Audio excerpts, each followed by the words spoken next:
Hey folks, it's day 53. We're into chapter 18. We're coming toward the end of the book. Today it's going to be chapter 18, verses 1 through 14. And Jesus has just finished his, what they call the high priestly prayer to his Father that we've studied in the last several episodes. So let's go ahead and get into it here. Verse 1, chapter 18, verse 1 through 14. When Jesus had spoken these words, he went out with his disciples across the brook Kidron, where there was a garden which he and his disciples entered. Now Judas, who betrayed him, also knew this place, for Jesus often met there with his disciples. So Judas, having procured a band of soldiers and some officers from the chief priests and the Pharisees, went there with their lanterns and torches and weapons. Then Jesus, knowing all that would happen to him, came forward and said to them, "Whom do you seek?" They answered him, "Jesus of Nazareth." Jesus said to them, "I am he." Judas, who betrayed him, was standing with them. When Jesus said to them, "I am he," they drew back and fell to the ground.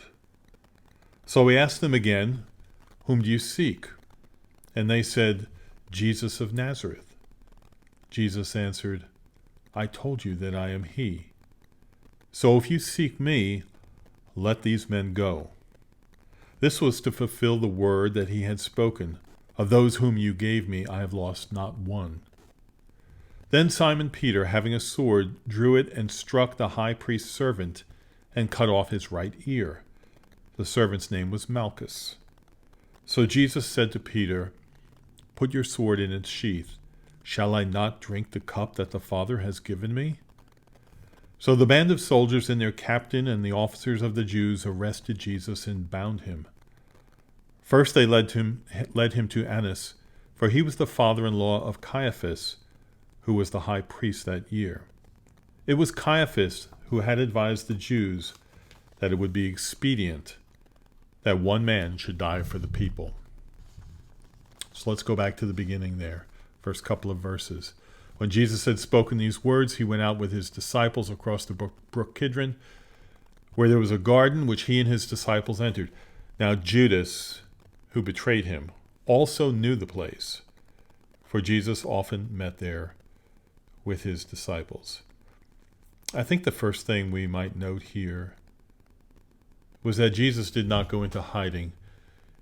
He, of course, knew what was going to happen. He knew this path that he had to take.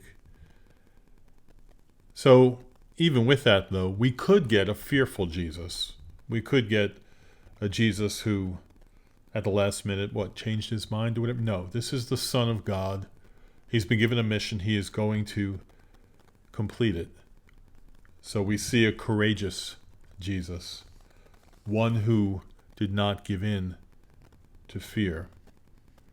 Verse 3 says, So Judas, having procured a band of soldiers and some officers from the chief priests and Pharisees, went there with lanterns and torches and weapons.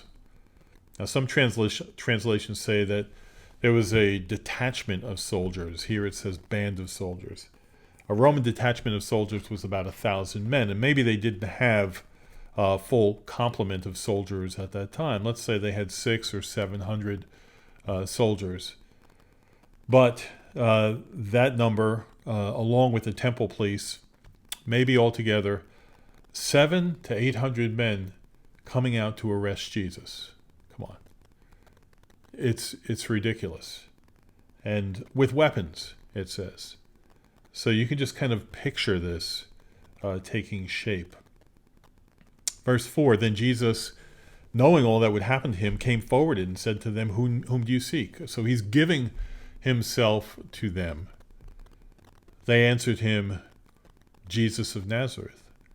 Jesus said to them, I am he. Judas, who betrayed him, was standing with them. When Jesus said to them, I am he, they drew back and fell to the ground. One commentator says that when Jesus said, I am he used the same word structure in the Greek that says, I am who I am, which is the same way God identified himself in the book of Genesis. I am who I am. Jesus says, I am who I am. And they fall down. Fascinating. Verse 7. So I asked them again, whom do you seek? I mean, I can just imagine these men, 700 or 800 men on the ground now picking themselves up. Jesus still standing there. Whom do you seek? And they said, Jesus of Nazareth. Jesus answered, I told you I am he. So if you seek me, let these men go. So you can see right away, Jesus once again being the chief shepherd and looking over his flock, which are his immediate group of disciples there, is looking to protect them and not get them hurt or injured or arrested. This was to fulfill the word that he had spoken. Of those whom you gave me, I have not lost one. Then Simon Peter, having a sword, drew it and struck the high priest's servant and cut off his right ear. The servant's name was Malchus. Why that's mentioned in the Bible, I have no idea. God knows, but I do not know. His name was Malchus. You don't meet too many children in our time whose name is Malchus. Now you know why. So Jesus said to Peter, put your sword into its sheath.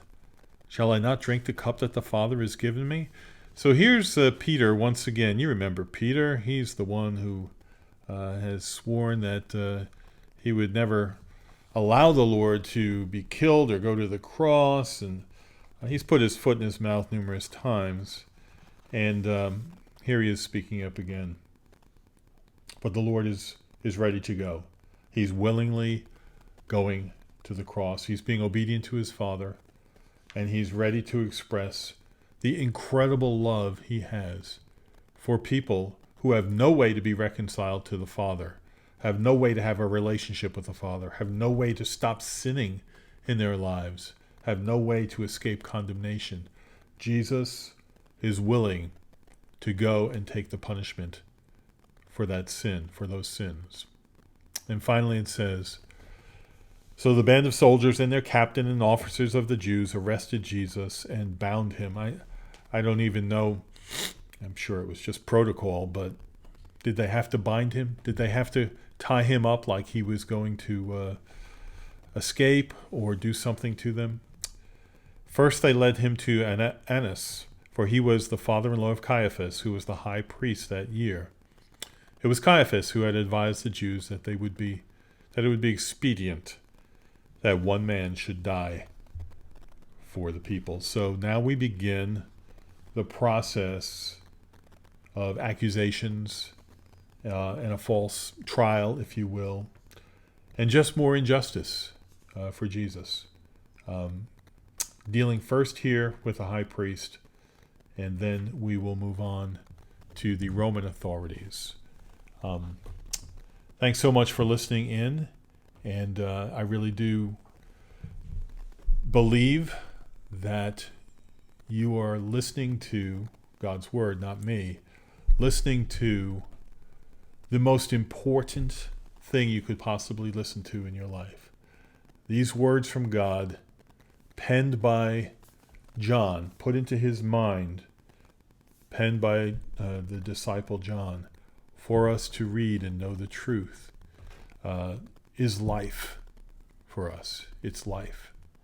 So I hope you are following along. And again, go back to the beginning and read through the book of John, and then follow us on these little episodes we have. And I hope the Lord is doing a work in your heart. Pray to him. Pray that he will show you the truth. Thank you once again for listening in. I hope to see you next time.